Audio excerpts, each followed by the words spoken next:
yang meninggal dalam keadaan tenggelam.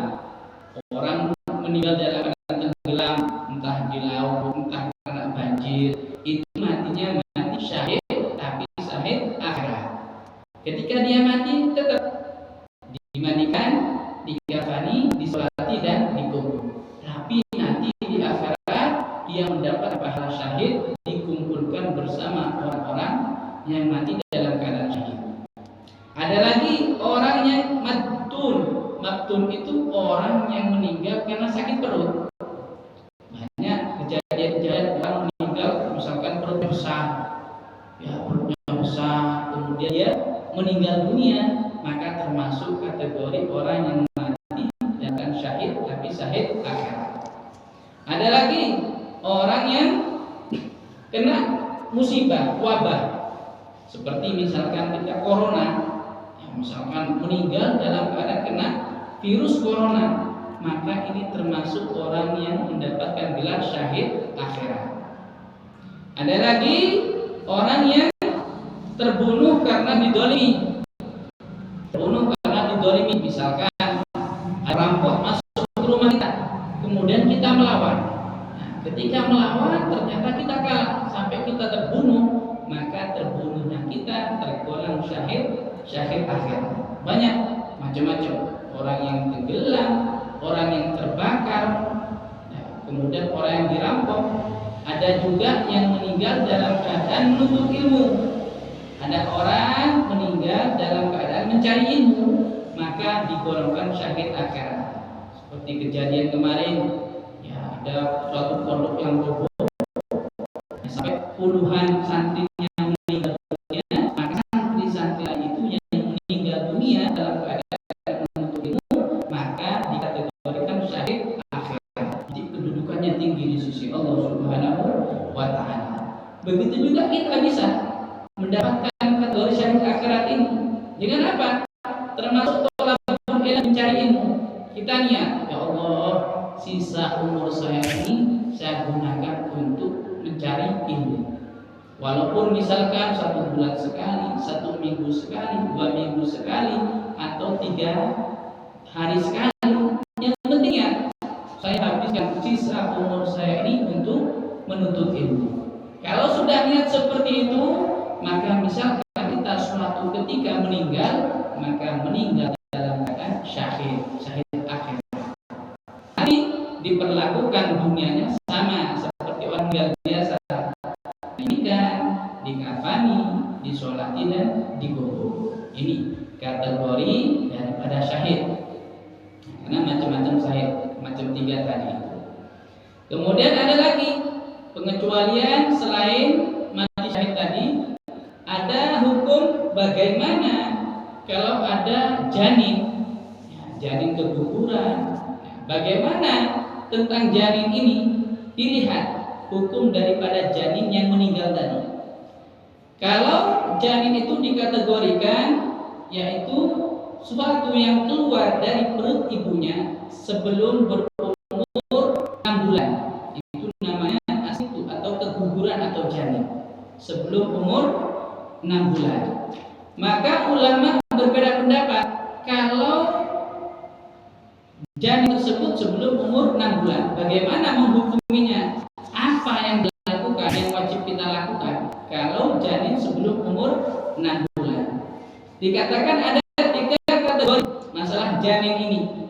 Yang pertama, apabila nampak daripada janin tersebut tanda-tanda kehidupan, misalkan janin tadi keluar sebelum umur 6 bulan, kemudian nampak daripada tanda-tanda kehidupan, contoh seperti menangis, janinnya nangis, atau janinnya gerak, atau dia bernapas, maka dihukumi janin tersebut seperti orang besar. Maksudnya gimana? Dimandikan, dikafani, disolati dan dikubur. Itu kalau janinnya oh ada tanda-tanda dia gerak, atau tanda-tanda dia bernapas, atau nangis berteriak, maka dihukumi seperti orang besar. Itu kalau janin lihat ada tanda-tandanya. Terus kalau tidak ada tanda-tandanya bagaimana? Akan tetapi dia nampak daripada anggota badannya, seperti kepalanya, seperti tangannya, seperti kakinya. Maka bagaimana sudah nampak bentuknya, maka dikatakan oleh ulama hukumnya dimandikan, dikafani, tidak disolati. Langsung dikubur. Cuma dimandikan, dibersihkan, kemudian dibungkus, setelah itu langsung dikubur. Itu kalau nampak daripada anggota badannya, sudah ada kepala, tangan, kaki, tapi tidak nampak kehidupannya, gak teriak, gak nafas, keluarnya langsung seperti itu, maka cukup dimandikan, dikafani, terus dikubur, tidak usah disolati. Nah, itu. Tapi apabila keluarnya itu setelah 6 bulan, kalau tadi kita bahasan sebelum 6 bulan, kalau setelah 6 bulan ke atas, bagaimana? Maka dihukumi seperti orang besar, dimandikan, dikafani, disolati, dan dikubur. Itu bedanya. Kalau 6 bulan ke bawah dilihat ada tanda-tanda apa enggak, tanda-tanda kehidupan apa, ada apa tidak. Kalau ada, maka seperti orang besar.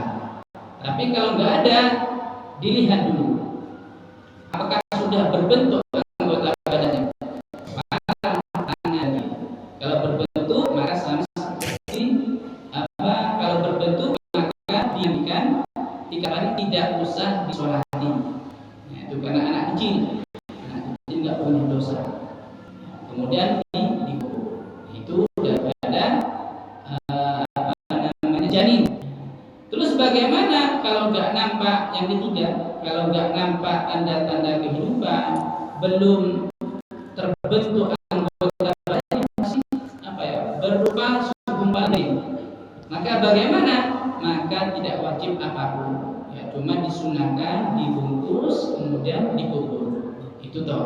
Kalau masih berbentuk daging, ya, masih berbentuk daging, apalagi masih berbentuk darah, maka cukup dikubur. Ya, itu tentang janin. Nah, karena banyak daripada kasus-kasus ada janin bayi dibuang, janin aborsi dan selainnya, naudzubillah. Itu bagaimana dilihat tandanya tadi itu. Ya, kalau lebih dari 6 bulan, maka seperti orang dewasa. Kalau sebelum 6 bulan, dilihat dulu ada tanda-tanda apa tidak. Kalau ada tanda-tanda, maka seperti orang besar. Kalau nggak ada tanda-tanda, dilihat sudah berbentuk apa tidak. Kalau sudah berbentuk, maka cukup dimandikan, dikafani, dan dikubur, tidak usah disolati. Nah, ini pembahasan tentang apa? Janin. Ya, janin. Yang mana zaman akhir ini naudzubillah ya. Banyak daripada orang melakukan aborsi dan yang hukumnya haram. Ya, aborsi haram, kemudian menggugurkan anak dengan macam-macam. Ya, itu hukumnya haram. Dosa besar, sama seperti membunuh orang. Maka kita berdoa kepada Allah Subhanahu wa taala, selalu berdoa agar dijaga keluarga kita, anak cucu kita daripada pergaulan-pergaulan dan fitnah akhir zaman, dijaga oleh Allah daripada kedoliman dan yang lainnya. Semoga keluarga kita dijadikan oleh Allah Subhanahu wa taala keluarga sakinah, mawaddah warahmah, daripada anak turun kita, anak turun yang soleh solehah. Amin ya rabbal alamin. Insyaallah kita lanjutkan